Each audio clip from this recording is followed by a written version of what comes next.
Word this evening. Oh man, you guys are hyped. I love it. There's just a sense of anticipation in the room. I just kind of wandered to the back and during worship, and I was like, man, there's something happening tonight. And so why don't we just pray before we do anything else?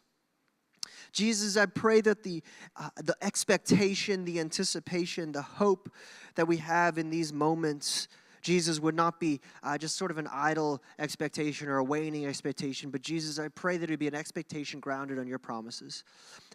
That as we come to your word in the next half hour, 40 minutes, that there would be some transformation happening in hearts.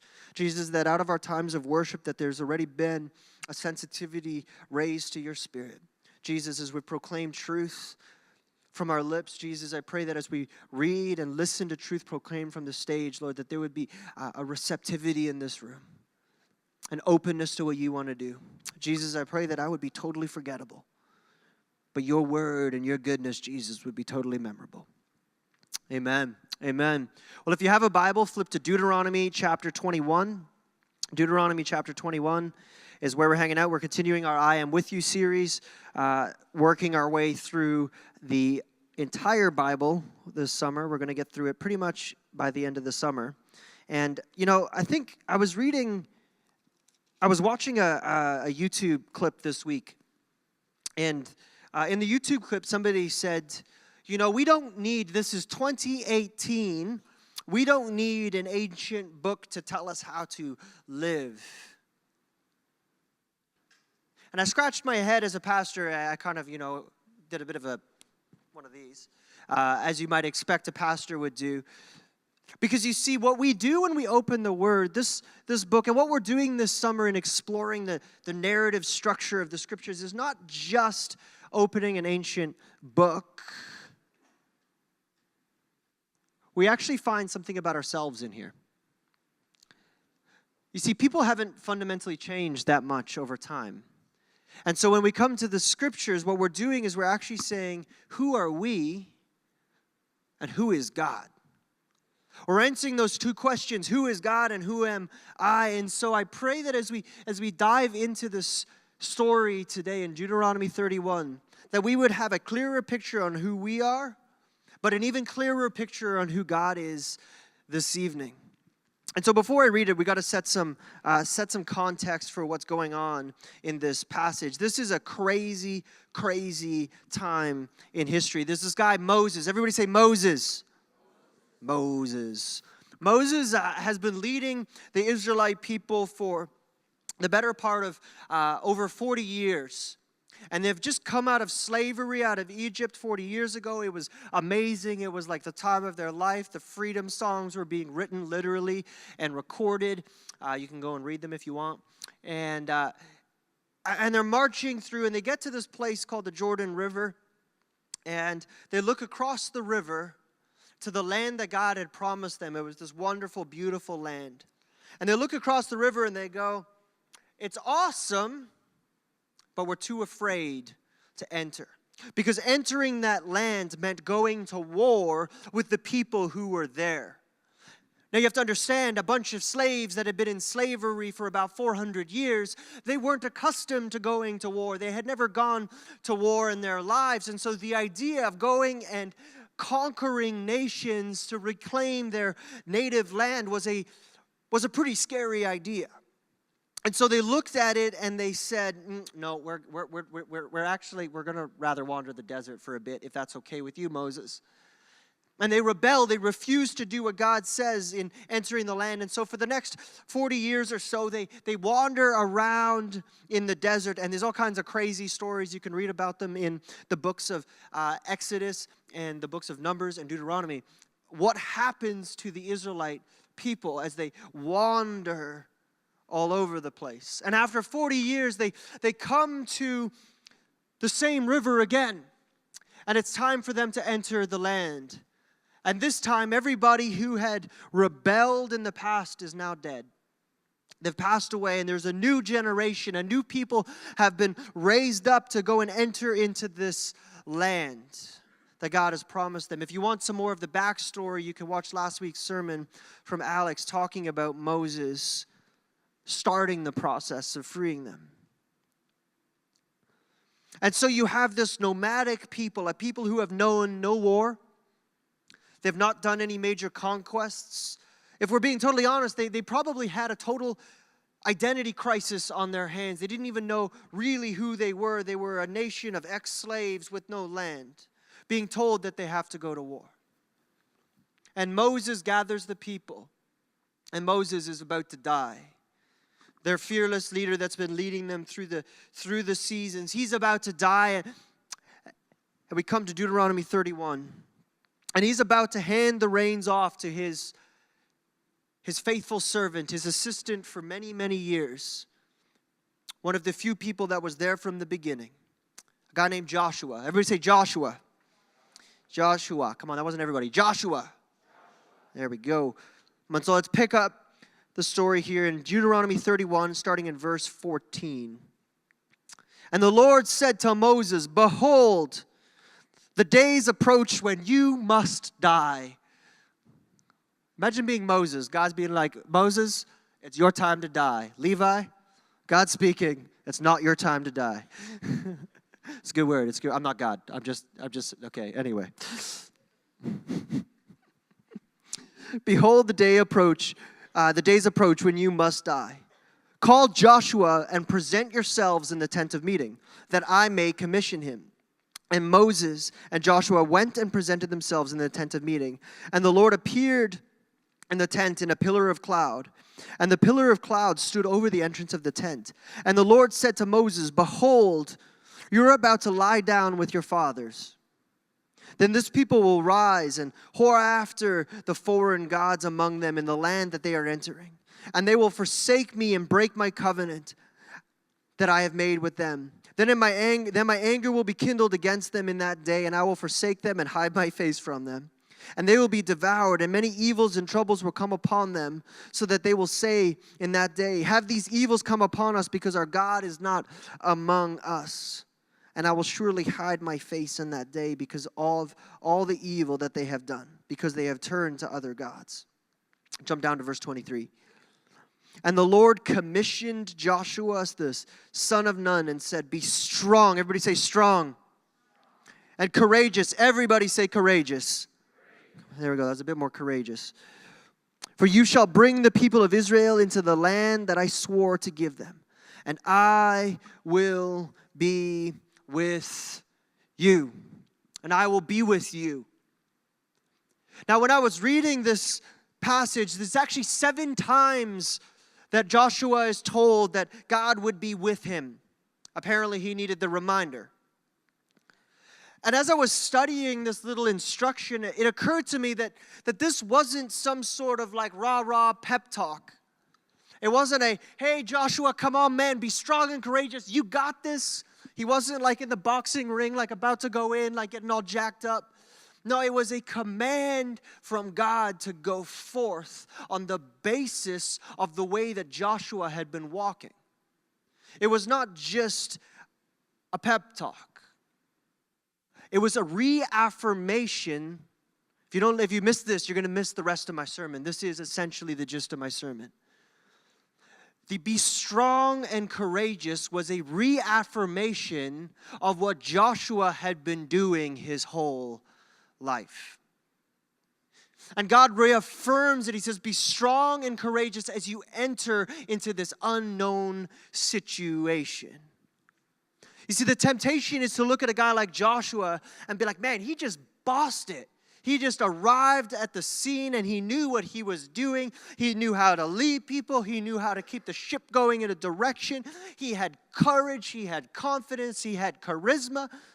The temptation is to look at the end product and assume that Joshua just woke up there. Have you ever looked at somebody that you look up to as a role model or as a mentor or somebody that has accomplished something meaningful in their life, and you look at them and you say, "Wow, they're amazing. They must have been born like that. Wow, they're amazing. They must have woken up with some special skills and some special talents. Therefore, because they're so special, I could never be like them." And so we have the temptation to look at a guy like Joshua and assume implicitly that he woke up this way. That he woke up ready to lead a nation to war. That he woke up ready to split the Jordan in two. That he woke up ready to deal with dissent. That he woke up ready to bring discipline to his troops. That he woke up with the idea one day to go, I'm going to march around the walls of Jericho. No, you see, Joshua had been going through a lifetime of transformation. It's amazing when you get to Joshua 1, look at this leadership. This is Joshua's first command. Joshua has stepped up to the plate. Moses is like, boom, you're the man. Joshua is like, okay, I'm the man. I got to step up. I got to do the job. And he says this, verse 10, Joshua 1. So Joshua ordered the officers of the people, go through the camp and tell the people, get your provisions ready. Pack your bags. 3 days from now, you will cross the Jordan here and go in and take possession of the land the Lord your God is giving you for your own. Joshua comes in, takes control, and he says, we are going to war. We are going to march, church. Well, it wasn't the church. We're going to march, Israel. We're going to step into the things of God. So pack your bags. We're going to get going. What you don't see is that they have to cross a Jordan River. The same river they couldn't cross before. And Joshua's like, we're going to do it. Got to come back next week to find out what happens in that story. So Joshua steps up to the plate. But I want to wind back the clock and ask the question, how did Joshua end up here? What is it that Joshua did? What did he do so well that set him up for this kind of leadership? To lead roughly 1 million, maybe more people into a place they had never gone before. Well, check it out. Verse 14, Deuteronomy 31. And the Lord said to Moses, behold, the day approaches when you must die. Call Joshua and present yourselves where? At the tent of meeting. Present yourselves, Joshua. Joshua, you and Moses, the two of you get together, and where do they go? They go to the tent of meeting. The tent of meeting. Now, why is this significant? Why is this tent of meeting significant? Who are they meeting? Well, they're meeting God in the tent of meeting. It's where the tabernacle, it's where God's presence dwelt. You see, before the temple was going to be built much later by King Solomon, it was the tent of meeting, the tabernacle that housed God's presence. And so God tells Joshua and Moses to gather in the tent of meeting. Now check this out. This is some cool Bible study. If you flip back to Exodus chapter 33, verse 11, it says this. Then the Lord used to speak to Moses face to face, as a man speaks to his friend. Now when Moses turned again into the camp, so Moses leaves the tent of meeting to go and do business in the camp, it says that his assistant Joshua, the son of Nun, the same Joshua, a young man, this was many years before, would not depart from the tent. So point number 1 today is that if we want to become leaders like Joshua, then we need to be patient in the presence. Going for some good old pastoral alliteration today. Patient in the presence. You see, Joshua had spent his life chasing the presence of God. He had spent his life dwelling in the presence of God. Even when Moses had to go and do business with the leaders of Israel, Joshua said, I want to stay and rest and receive instruction and guidance from my God. So I'm going to stay in the tent of meeting. Joshua had spent his life becoming a person who passionately craved God's presence. You see, the thing is that in leadership or in life, when things get a little bit rocky, when you have to take a step like Joshua into the unknown, you are always going to go back to what is familiar. You're always going to, in the midst of stepping into the unknown, in the midst of doing something you've never done before, you are going to seek security in all the things that you have traditionally sought security. And so Joshua, about to step into the unknown, is called back to the presence of God. Why? because that's the place that Joshua has always craved instruction. He is called to the tent of meeting because God knows that Joshua will meet him in the tent of meeting. When you look at your life and the situations and the challenges that are in front of you, when you look at the decisions that you have to make, are you a person that is actually craving the presence of God? Somebody that is, you wake up in the morning and your first go-to is, how can I get close to God? Let me ask it a different way. What is your familiar place? What is your familiar place? I think for many of us, our familiar place is not the presence of God. It's not time with Jesus. It's not time in worship. It's not time in church. It's not time in the Word. It's our familiar place, our go-to place, the place we want to stay, if we're being honest today. And I'm right here with you, church. The place we want to stay is the comfortable places. The places where we don't have to do anything. The places where we don't have to be exposed. The places where we will not be challenged. And so for many of us, we turn to the status quo in our lives. I'm fighting the urge to rant on Netflix. I'm doing it internally. Amen. I feel like I rant on Netflix a lot.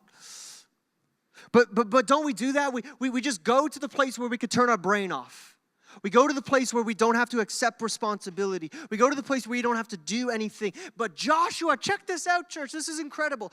Joshua willingly steps into the presence of God. If you jump back 2 weeks ago to talking with Jacob, what happens in the presence of God? Who you are is going to be exposed. You see, the presence of God is a scary place because it is going to reveal who you really are. You can't put the challenges, the issues, the insecurities aside in the presence of God. You see, when you come to the presence of God, God is going to graciously start to refine you. And this is the beautiful thing about the presence, church, is that when we're patient in the presence of God, when we're patient to submit to the process, God gradually goes about the process of refining us. And it hurts. And it's challenging. Sometimes it's hard to come to church because it's like, poof, punch to the face. Hey, you got to change. But church, I love you too much to allow us to stay the same place tomorrow as we were yesterday. We do need to change. We need to step into the presence of God. We need to be transformed by the presence of God.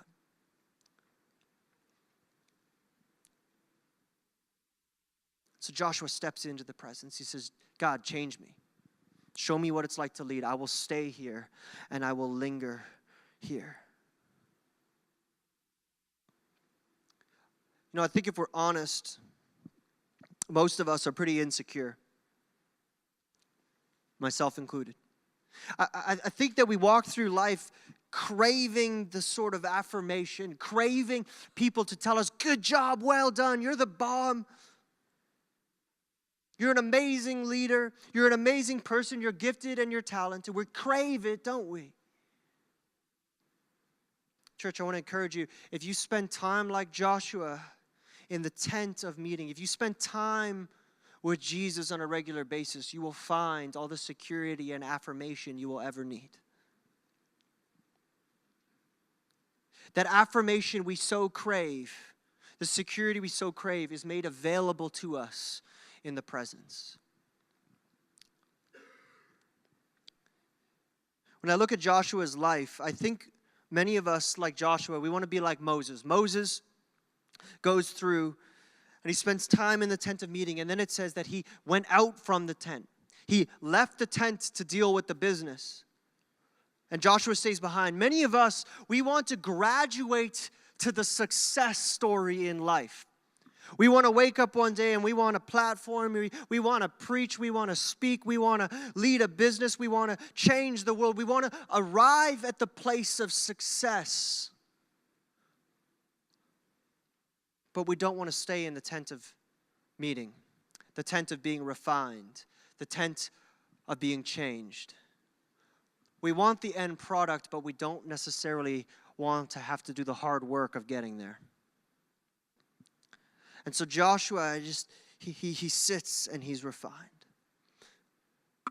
Now there's a temptation in looking at this story to say, okay, got it. What I need to do is I need to spend time with Jesus. And if I spend enough time with Jesus, if I come to enough church services and I do enough service, then maybe one day God's going to give me a platform.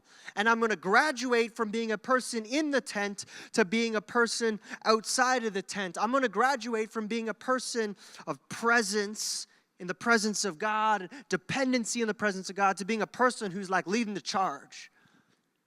Church, you will never graduate from needing the presence of God. You will never reach a point in your life where you do not need to be and spend time in the tent of meeting. Time with Jesus, time in prayer, time saying, Jesus, who are you and who am I? That is not something we ever graduate from. You see, Moses spent so much time in the tent that when he left the tent, God's presence continued to go with him. It says that his face shone so brightly that there was a veil on it. You see, Moses didn't graduate from the presence. He became someone that actually carried the presence. Your job is not to be a person who does your devotions or does your time with Jesus out of obligation so that you can qualify to be a person of influence. No, we do our time with Jesus because without the time of Jesus, we will absolutely destroy it when we are given moments of influence. What I'm inviting us to do as a church is to be patient, to allow Jesus to go through the process of refining us. God says to Joshua as he steps into the unknown, he says, I am with you. I am with you. And the reason that Joshua could trust that promise from God, the reason that Joshua could put security in it, the reason that Joshua could step out and say, all right, we're going to war, pack your bags, is because Joshua had spent so much time in intimacy with God that he knew that God would never leave him. If we want to be people that lead boldly and lead passionately and lead with courage and in a steadfast and firm way, then we have to be a people of presence. We have to be a people of presence. If we keep going in verse 16, the time in the tent is over now, and it's verse 16, and it says, the Lord said to Moses, behold, you are about to lie down with your fathers. Behold, you're going to die. And then this people will rise and whore, or like lust after the foreign gods among them in the land that they are entering. And they will forsake me and break my covenant that I have made with them. So imagine you're Joshua in this situation. God's like, Joshua, I need you to take the reins over from Moses. He's done a great job. He brought the 10 plagues. He crossed the Red Sea on dry ground. He conquered the most powerful nation in the world. And here's what I need you to do, Joshua. I need you to lead these people, but heads up, they're going to forsake me. So he sends Joshua, and he commissions Joshua to a mission that it seems almost, so we're going to come to understand this in a moment, but it seems like it is a mission that is predestined to fail. He says to Joshua, I want you to go and lead them, but they're going to forsake me and break my covenant that I have made with them. Can we appreciate the challenge that is in front of Joshua? Joshua is being asked to do something he's never done before. He's being asked to lead a people into war. He's never done that. He's being asked to conquest. He's never done that. And he's being asked to do it with the people that are ultimately going to rebel against him and against God. And he knows that they're going to do that because God warns him in advance. But what does Joshua do? What does Joshua do? Joshua steps up to the plate. Joshua says, okay, pack your bags, we're going to go. I know that there's challenges in front of me. I know that it's going to be difficult. I know that these people who I'm leading aren't even going to listen to me, but we're going to go because God has commissioned us to go. You know, any sane person looking at Joshua would say, Joshua, don't take the job. Not a good job. You should stay as the assistant, get somebody else. I hear Caleb's a good guy. You should get Caleb to do it. You know, get anybody else. Is there not anybody else that can do the job of leading? Come on, how often is that you? Come on. We hear the call, we see the need, and we do one of these. There's people in the room. Somebody else has got it. We look to the left, we look to the right in our lives, and we assume that somebody else is going to step up to the plate. We go, I don't like this, the odds, the not good odds, bad pay. I don't want to serve the church. They don't pay enough. I'm going to start a union.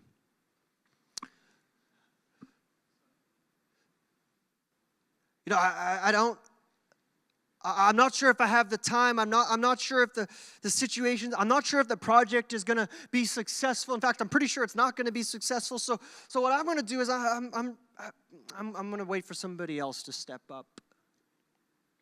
And we do one of these, right? We just kind of look around and we assume that because there's people around, somebody's going to step up to leadership.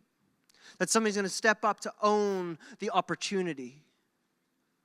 And yet Joshua, faced with impossible odds, faced with almost guaranteed failure, says, I will step up to the plate.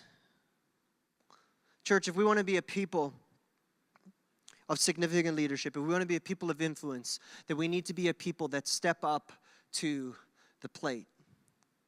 When the opportunity and the need presents itself, we say, okay, Lord, send me. And I think that there's three primary reasons we don't want to do this. When I look at Joshua's story, I think there's three things he overcame that allowed him to persevere through it, and three things that we look at sometimes and we go, no, I'm not in. The first is that we look at the outcome. And we say the outcome is either unsatisfactory or not guaranteed. So like Joshua and the people look across the river and they go, lots of people, lots of swords, big cities, big walls, we're going to die. No thanks. That's what they did the first time. And Joshua actually was there and he entered the land and he said, no, we need to go. We need to step up. But sometimes what we do is we look at something, and because we're not assured of success, we are afraid to take the step of faith. I want to encourage you today that nothing meaningful in life, nothing significant in life is ever accomplished with guaranteed certainty before you set out. Almost every major thing that you see accomplished in the world around you is because somebody somewhere said, I'm going to take a step of faith. I'm going to actually take a risk. I'm going to be willing to try and risk failure. You see, if we don't allow failure to be an option, success will never be a reality. And so Joshua steps up and he says, okay, I'm going to lead even though the odds are not in our favor. The second thing that we do that I think holds us back from stepping in like Joshua does, the second thing is that we look at our circumstances. This is some really practical stuff for you today. We look at our circumstances. See, Joshua, I find it so fascinating. Look at his situation. He's, okay, I got a bunch of ex-slaves. God just told me they're going to abandon ship, like halfway in through this project. So God himself doesn't even have faith in them. But I'm being asked to have faith in them. So the circumstances are pretty rotten. We have a river to cross that I'm not sure we can cross. We have a people to conquer that last time we were so scared we decided to go live in a desert for 40 years. The odds are not looking really good in terms of the outcome, but also the people I'm stuck working with are terrible. I've got horrible people. Not me, Joshua. I love you, church. I love you. You're amazing. We have the best people that live church. And he looks at his circumstance And he says, pack your bags. God himself has said, these people are going to forsake me. And Joshua says, that's okay, because you have called me to go, and so I will go. See, if we look at our situation and our circumstance, we say, I don't have the education. I don't have the finances. I don't have the relational network. I don't have the security. We do this, like, especially in the world when it comes to marriage. I don't have a secure enough job to make the commitment to get married. I don't have enough money in the account. We can't get the $50,000 wedding, and so we're not going to get married because our circumstance isn't perfect. We're not going to walk in obedience. Right? Because the circumstance isn't perfect. We'd rather walk in disobedience than obedience. So what I'm going to do is I'm going to move in with my girlfriend or my boyfriend because it's more convenient. The circumstances play to my situation a little bit better rather than walking in obedience.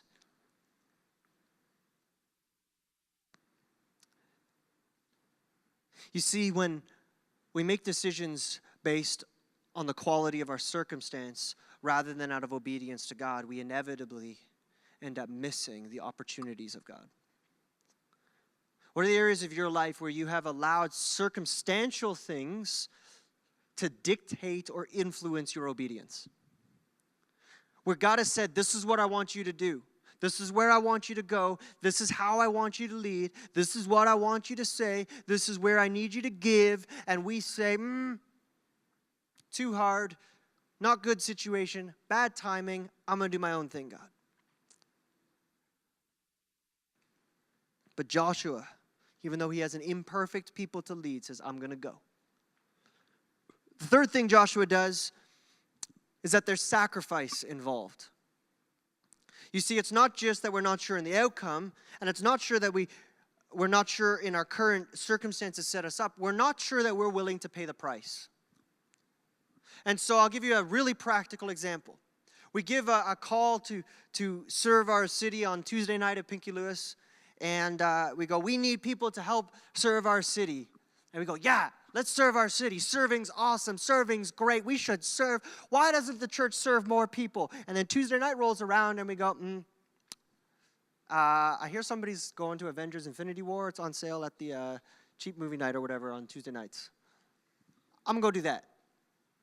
I don't know if anybody actually did that. That is a purely hypothetical situation. I was trying to think of something sufficiently. Right, so we just kind of do what doesn't cost. If you want to do something significant in your life, I promise you it is going to cost you. It is going to cost you dearly. I think people might look at Brian. Where's Brian? Can you wave for me, Brian? Oh, no, come on, brave. Like, strong and courageous wave. He's hiding now. Come on, give me a wave. There we go. That's my man. Okay. So it might be temptation. I'm just going to brag on Brian. It might be tempting to look at Brian and say, Brian's a great leader.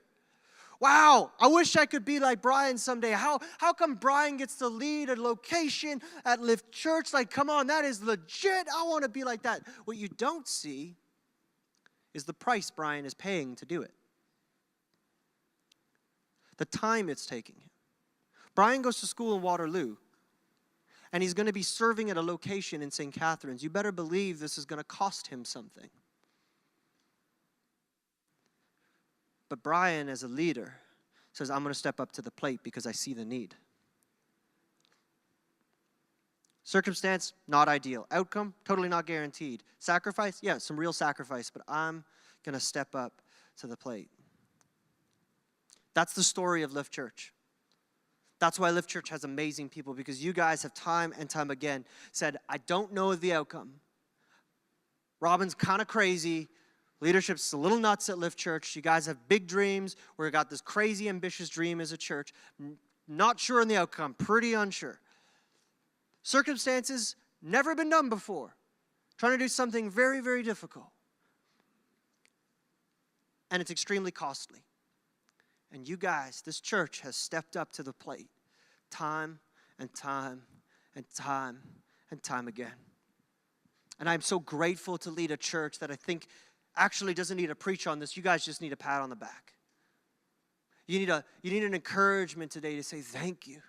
Thank you for investing in this church. Thank you for serving this church. Thank you for believing and having faith even when the outcome and circumstances are not ideal and the sacrifice is real. Thank you. Thank you. I believe as we continue to move forward as a church, there are incredible days ahead. We've got an amen from the back. Can I get an amen from anybody else? All right. Moving right along into a God is still not very happy with the Israelites verse. So shifting gears from really happy to then my anger will be kindled against them in that day, verse 17. And I will forsake them and hide my face from them, and they will be devoured. And many evils and troubles will come upon them. And they will say in that day, have these evils not come upon us because our God is not among us? So the people are going to completely drop the ball. They're going to cross in over the Jordan. They're going to set up the nation, and they're going to mess it up. If you want to realize how bad they mess it up, go and read the book of Judges. It is the most messed up book in the Bible, guaranteed. Some crazy stuff happens there, and they completely mess it up. And God predicts their response. He predicts their response. He says, they will say, have these evils not come upon us because our God is not among us. You see, the people of Israel, when they step into the challenge, when they step into the brokenness, when all of a sudden they say, God, we don't need you, we don't want you, so we're going to go our own way, they suffer the consequences of doing that. But what's fascinating to me is that they stand over here having rejected God and they say, why has God rejected us? Why has God rejected us? You see, there's this temptation when we drop the ball, when we make mistakes, when we fail, to take our finger and to point it at God and say, God, why have you forsaken us? God, why did you leave me alone? Why did you abandon me? Why did you cause me to be all alone? How come you're not among us? It's interesting because this critique, how come our God is no longer among us, is actually a direct critique of Joshua's leadership. The people of Israel are going to point ultimately to Joshua like they did to Moses and say, why has God forsaken us? Check it out, Exodus 17, this is exactly what happened. But the people thirsted there for water, and the people grumbled against Moses and said, why did you bring us up out of Egypt to kill us and our children and our livestock? You see, as leaders, as people that are called on a mission for God, we're going to be called into situations where people are going to critique. They're going to say, how come you led us into failure? How come you led us into brokenness? How come you led us into a situation where we have nothing? And they point to Joshua, and they point to Moses.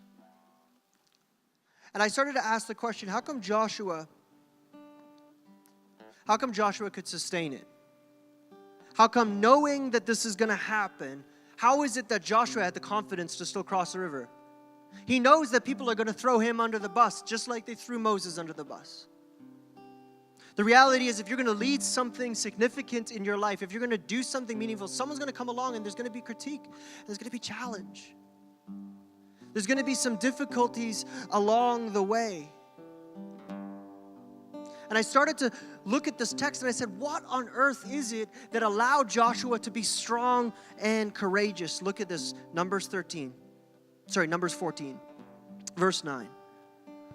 Joshua has just gone into the promised land and he's come back from the promised land. And he's got the people that have come back with him. They're all afraid. They're all saying, we can't enter this promised land. This is a scouting trip 40 years before this current story.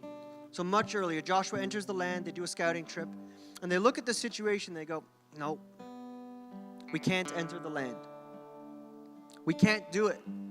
There's no way we can have success.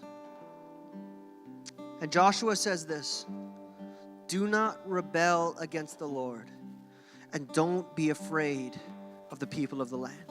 They are only helpless prey to us. They have no protection, but the Lord is with us. Don't be afraid of them. And so you would think Joshua making this bold stand, it's like, boom. People were like repenting all over the place. They were like, all right, you're right, we got to go into the land. No, it says this. But the whole community began to talk about stoning Joshua and Caleb. So Joshua takes this bold stand. He's like, boom, guys, let's go and lead. Let's chase after God. God is faithful. God is good. God will not forsake us.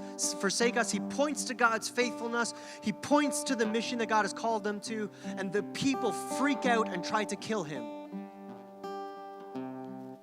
And I looked at this and it struck me that part of Joshua's becoming strong and courageous was standing firm in the things of God in the face of those who wanted to kill him.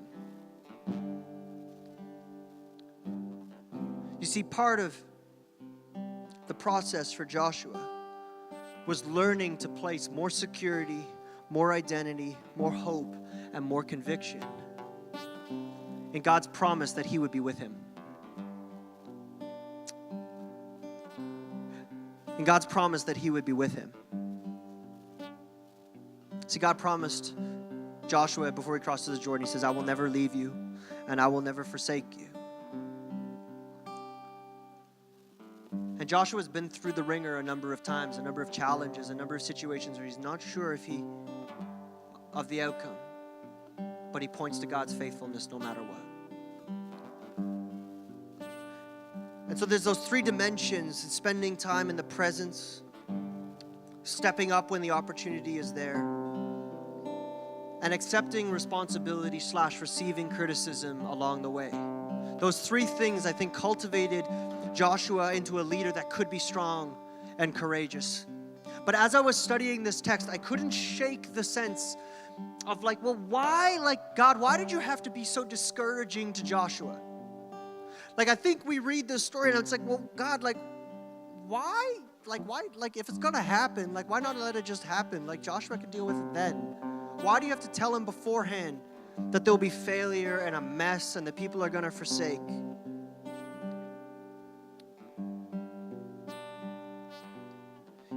There's something very profound being communicated in this text to that. As I wrestled with this all week. I couldn't quite wrap my mind around it, and I kind of figured it out. There's a tendency, if we look at Joshua, to go, okay, what we need is better human leadership. There's a tendency to look at Joshua and say, what I need to do is be more like Joshua. And there is a sense in which that is true, but there is a deeper sense going on in this text. And it is this: you and I are not Joshua in this text. We are not the Joshua figure in this text. You and I play the role of the people, rebelling against God in this text. A people that continually want to find security and strength in ourselves or in other people. And as I was studying this, it's interesting because Hebrews 13 quotes Deuteronomy 31. And it's this kind of this pastoral instruction, and it says this: keep your life free from the love of money and be content with what you have. For God has said, I will never leave you nor forsake you. And so we can confidently say, the Lord is my helper. I will not fear. What can man do to me? And then it says, remember your leaders, those who spoke to you the word of God. Consider the outcome of their way of life and imitate their faith. And if you stop there, it'd be like, well, okay, I just got to trust some leaders and I got to get good people around me. But then it says this: Jesus Christ is the same yesterday and today and forever. Church, your hope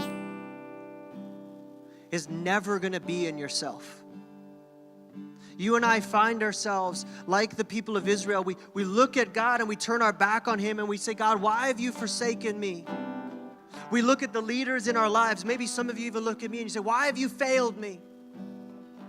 Church, our hope is never in human leadership. It's never even in our own strength. Our hope is always and forever going to be in Jesus Christ, who is the same yesterday, today, and forever. You see, the people of Israel had a problem.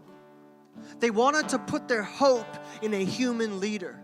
And the rest of the story of the Old Testament is the story of Moses failing, Joshua failing, the judges failing, King Saul failing, King David failing, King Solomon failing, and then the rest of the kings through the books of the kings failing. It is a story about how human leadership is inadequate to lead people into wholeness. We needed a better solution.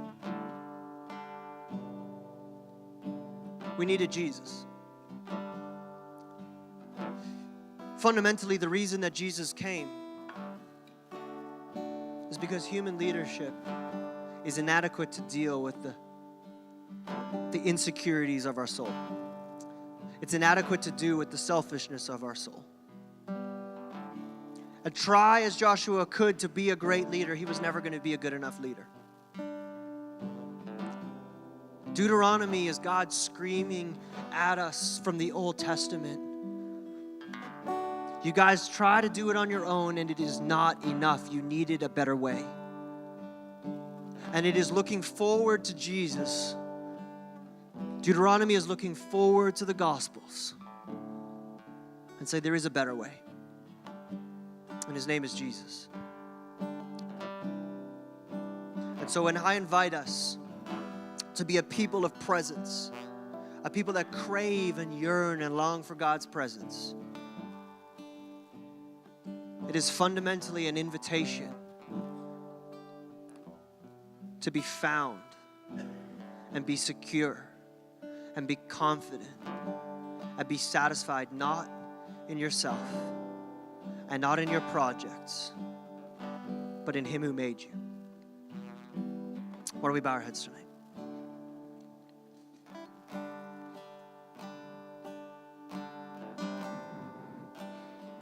Jesus, we thank you.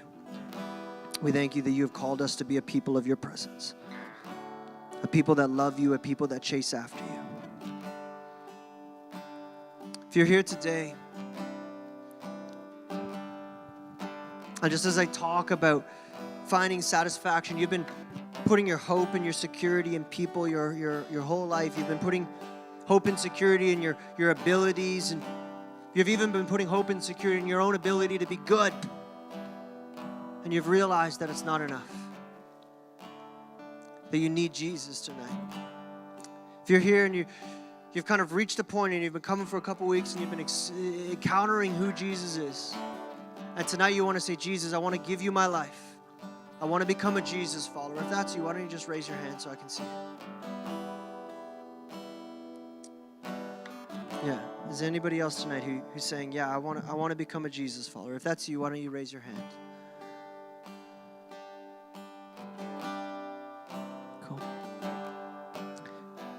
Before we close, there's one other question I just want to ask is, if you've been wrestling through and you've been neglecting spending time in the presence of God, and you want to get back to that place of presence, and you're saying, yeah, that's me. I've been chasing success. I've been chasing the goal, but I haven't been spending any time with the supplier.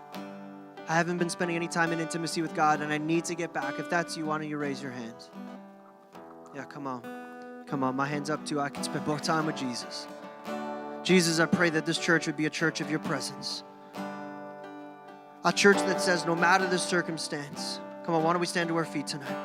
No matter the circumstance, no matter the challenge, no matter what is in front of us, you are good and you are the King.